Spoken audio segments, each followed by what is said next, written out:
There is a difference between being calm when life is easy and being calm when everything seems to be falling apart. Anyone can feel confident when the plan is working. Anyone can be patient when everyone is cooperating. Anyone can remain optimistic when the future looks promising. But what happens when the phone call you've been waiting for brings bad news? What happens when the opportunity disappears? What happens when someone you trusted disappoints you? What happens when your plans collapse at the same time your responsibilities increase? That is where your training matters, because pressure doesn't always arrive one problem at a time. Sometimes it arrives all at once, and when that happens, the mind can become overwhelmed. You begin thinking about everything simultaneously. The problem in front of you, the problem from yesterday, the problem that might happen next month, and the possibility that everything could get worse. Your mind starts running faster than reality, and suddenly, you're suffering from 10 imaginary futures while still trying to deal with one real problem.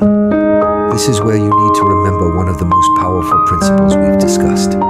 Come back to what is actually happening now, not what might happen, not what already happened. Now, when chaos arrives. Imagine standing in the middle of a room where several alarms are going off. One alarm is about money, another is about work, another is about your relationships, another is about your future, and your mind wants to silence all of them at once, but you can't. So, what do? You choose one. You identify the most immediate problem. You deal with it, then you move to the next. This is how you handle pressure, not by solving your entire life in one moment, but by turning chaos into sequence. One problem, one decision, one action, then the next. This sounds almost too simple, but simplicity becomes powerful when your mind is overwhelmed. Don't add imaginary suffering to real suffering. There is already enough difficulty in life without creating additional suffering inside your imagination. Suppose something goes wrong. The fact is, something went wrong. But then your mind adds, this always happens to me. Nothing ever works. My life is ruined. I'll never recover. Everyone is against me. Now you've taken one painful event and turned it into an entire story about your future. The original problem may be real, but the story you've built around it may not be. This is why Stoic thinking requires discipline in how you interpret events. Don't deny the problem. Describe it accurately instead of, everything is falling apart. Say, this particular situation has gone badly, instead of, I'm a failure. Say, this attempt failed. Instead of, I'll never succeed. Say, I haven't succeeded yet. Words matter because your mind listens to the language you repeatedly use. Accurate thinking reduces unnecessary panic. The power of facts when pressure rises. Separate facts from assumptions. Write them down if necessary. What do you actually know? What are you guessing? What are you afraid might happen? What has already happened? Those are different categories. For example, fact, I lost an opportunity. Assumption, I'll never get another opportunity.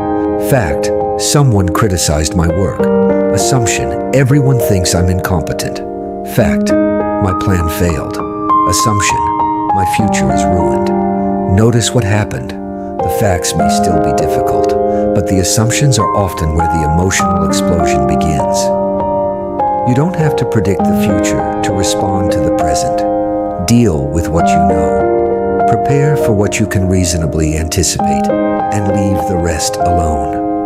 Failure does not have the final word. Failure can be incredibly loud. It can make you question your abilities. It can make you question your decisions. It can make you question your future. But failure is an event. It is not an identity. You can fail at something without being a failure. You can make a bad decision without being a bad person. You can lose an opportunity without losing your potential. You can have a terrible year without having a terrible life. That distinction matters, because if you turn every setback into a statement about who you are, you make recovery much harder. Instead, ask, what specifically failed? Was it the strategy? What kind of person can carry this responsibility well? That question shifts your identity. You stop seeing responsibility only as a burden. You begin seeing it as an opportunity to develop competence, patience, leadership, discipline, courage. The goal isn't to pretend responsibility is easy. The goal is to become capable of carrying it. The calm person in the room. Think about the person everyone looks toward when something goes wrong. Why? Usually, because they're calm. They don't necessarily have all the answers, but they don't add panic to the situation. They listen, they think, they ask questions, they make decisions, they communicate clearly. They don't waste energy blaming people while the problem is still happening. That's leadership, and you don't have to be a CEO or commander to practice it. You can be that person in your family, at work, at school, among your friends. When everyone is panicking, become the person who can breathe. The breath before the decision. When pressure is intense, your body may react before your mind catches up. Your breathing changes, your muscles tighten, your thoughts accelerate. This is why something as simple as slowing your breathing can help create a moment of space. Take a slow breath, relax your shoulders, notice what is happening, then ask, what needs to happen next? You aren't trying to magically eliminate the problem. You're creating enough space to respond intelligently. That is the goal. You don't need to win every moment. Sometimes strength means accepting a temporary loss. You may lose an argument. You may lose an opportunity. You may lose money. You may lose status. You may lose someone's approval, but none of those automatically mean you have lost yourself. Protect your character. Protect your integrity. Protect your ability to continue. External losses can be painful, but they don't have to become internal destruction. There are things you can rebuild. There are opportunities you can replace. There are mistakes you can learn from. And there are identities you can strengthen. The pressure test. Here's a challenge. The next time something goes wrong, don't immediately complain. Don't immediately blame. Don't immediately predict disaster. Instead, pause. Take one breath. State the facts. Identify what you control. Choose one action, then move. It may feel unnatural at first. That's because you're changing a habit. But every time you practice, you're building a new response. Eventually, it becomes automatic. The moment you realize you're stronger, one day, something will happen that would have destroyed your peace a few years earlier. Someone will criticize you, and you'll remain calm. A plan will fail, and you'll adapt. Someone will leave, and you'll grieve without losing yourself. You'll make a mistake, and instead of hiding, you'll correct it. You'll face uncertainty, and instead of panicking, you'll prepare, and you'll realize, I'm different now. Not because life became easier, but because you became stronger. That's the real transformation. But there's one more level. You can learn to control your response. You can prepare for uncertainty. You can handle failure. You can stay calm during chaos. But there's still one question. What happens when the pressure lasts for months? Anyone can survive one difficult day. But what about a difficult season? What happens when the problem doesn't disappear? What happens when you keep trying and the result remains uncertain? What happens when you're exhausted? And there is still work to do. That's where endurance becomes essential. Because resilience isn't only the ability to survive a storm. It's the ability to continue living according to your values while the storm lasts. The strongest person isn't the one who never suffers. We often imagine a strong person as someone who never struggles. They never get scared. They never become frustrated. They never doubt themselves. They never have bad days. But that's not strength. That's a fantasy. Real strength is being able to experience difficulty without allowing difficulty to completely determine your behavior. You can have a difficult day and still keep your integrity. You can feel afraid and still take the next step. You can be disappointed and still treat people with respect. You can fail and still begin again. You can be exhausted and still recognize when you need rest instead of making an impulsive decision. Strength isn't perfection. Strength is recovery. It's the ability to return to your principles after life knocks you off balance. Stop expecting yourself to feel strong every day. There will be days when you don't feel powerful. There will be mornings when motivation is missing. There will be moments when you question yourself. Don't interpret that automatically as weakness. You are human.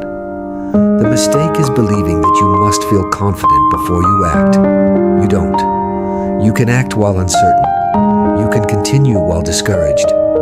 You can be nervous and still be responsible. Think about discipline differently. Discipline isn't saying, I feel amazing, so I'll do the work. Discipline says, this matters, so I'll do what I reasonably can today. Sometimes that means pushing forward. Sometimes it means slowing down. Sometimes it means asking for help. Sometimes it means resting so you can return tomorrow. Wisdom is knowing the difference. Build a life that can absorb pressure. Imagine a building. If its foundation is weak, even a moderate storm can cause serious damage. But if the foundation is strong, the building can withstand much more. Your life has a foundation too. Your habits, your values, your relationships, your skills, your health, your ability to manage money responsibly, your ability to communicate, your ability to solve problems, your ability to spend time alone, your ability to learn. These things matter because pressure becomes harder to handle when everything else is unstable. You don't want to wait for a crisis before strengthening your foundation. Build it now. Small habits. Repeated consistently. That's how resilience develops. Keep your promises to yourself. Here's one of the most overlooked forms of confidence. Keeping promises to yourself. You tell yourself, I'll do this. Then you don't. Again and again. Eventually, your own mind stops believing you. You say you're going to start tomorrow, but tomorrow becomes next week. You say you'll finish the task, but you keep delaying. You say you'll change, but you repeat the same behavior. This weakens self-trust. So, start small. Make fewer promises, but keep them. If you say you'll study for 30 minutes, study. If you say you'll complete one task, complete it. If you say you'll stop reacting immediately, practice the pause. Every time you keep a promise to yourself, you build evidence that you can depend on yourself. And self-trust becomes extremely valuable under pressure. Because when everything around you feels uncertain, you can still say, I know I can depend on myself to do the next right thing. Don't let pressure change your values. Pressure can tempt you to become someone you don't respect. You may become dishonest because you're afraid of losing. You may become cruel because you are angry. You may compromise your principles because you want approval. You may blame others because admitting responsibility is uncomfortable. But remember, if pressure makes you abandon your values, then pressure has already won. The goal isn't simply to survive. It's to survive without becoming someone you don't recognize. Ask yourself, who do I want to be when things become difficult? Maybe you want to remain honest, calm, responsible, patient, courageous, respectful, disciplined. Write those qualities down, then practice them when life is easy. Because you don't suddenly become disciplined during a crisis. You reveal the habits you've already developed. The 24-hour rule. Sometimes pressure makes you want to make immediate decisions.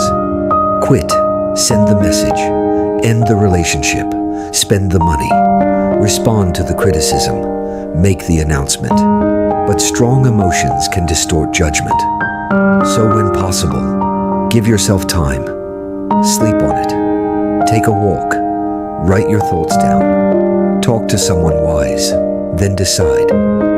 You may discover that what felt like an emergency yesterday feels much smaller today. Not every situation allows 24 hours. Some decisions are immediate. But whenever you have the option, don't allow temporary emotion to make permanent choices. Learn to sit with uncertainty. One of the hardest forms of pressure is uncertainty. You don't know what will happen. You don't know whether the plan will work. You don't know whether the opportunity will come. You don't know what someone else will decide. And your mind desperately wants an answer, so it starts creating predictions. Maybe this will happen. Maybe that will happen. What if everything goes wrong? You can spend hours trying to solve a future that doesn't exist yet. Instead, come back to the present. Ask, what can I prepare for? If you can prepare, prepare. If you can act, act. If you cannot influence it, release it. Uncertainty doesn't mean something bad will happen. It simply means you don't know yet. Learn to live with not knowing. That is a powerful form of maturity. The art of acceptance. Acceptance is often misunderstood. Acceptance doesn't mean approval. It doesn't mean you like what happened. It doesn't mean you stop trying. It means you stop arguing with the fact that it has already happened.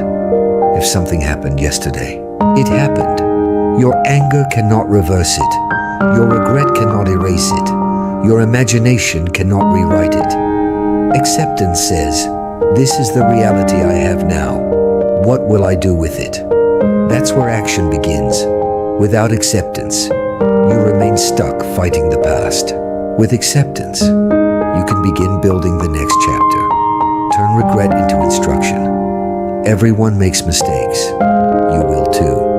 The question isn't whether you make mistakes. The question is whether you learn from them. Instead of saying, I can't believe I did that, ask, what should I do differently next time? Maybe you trusted too quickly. Maybe you ignored warning signs. Maybe you failed to prepare. Maybe you reacted emotionally.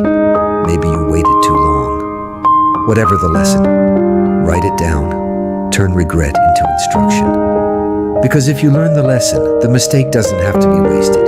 Your past can become your teacher without becoming your prison. Don't confuse peace with passivity.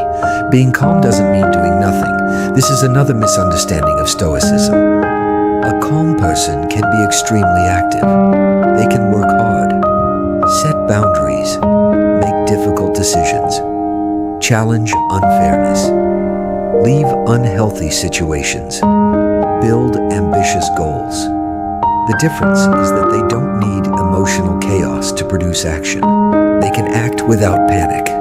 They can work without constant validation. They can make decisions without needing everyone to agree.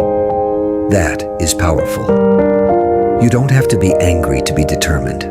You don't have to be afraid to be prepared. You don't have to hate someone to walk away. You don't have to panic to take something seriously. Calmness and strength can exist together. When pressure becomes your advantage, eventually, something remarkable happens.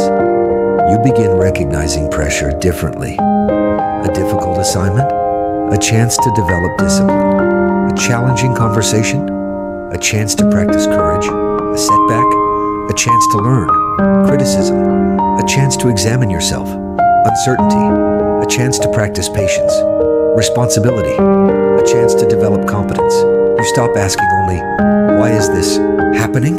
And begin asking, how can I use this? That is a major shift. You aren't pretending the problem is good. You're refusing to waste it. The person you become, imagine yourself 5 years from now. Not because life became perfect, but because you trained yourself. You don't panic as easily. You don't react immediately. You think before speaking. You don't chase approval. You don't collapse after one failure. You don't need everyone to understand you. You know what matters. You know what doesn't. You can handle uncomfortable conversations. You can tolerate uncertainty. You can recover from disappointment. You can work even when motivation is low. You can rest without feeling guilty. You can say no. You can start again. That person isn't created in one day. They're created through thousands of small decisions. Every difficult moment becomes an opportunity to practice. The Daily Stoic Check-in 8. The end of each day. Ask yourself 5 questions. 1. Where did I lose control today? Don't judge yourself. Observe. 2. What triggered me? Find the pattern. 3. What was actually within my control? Separate it from everything else. 4. What did I do well?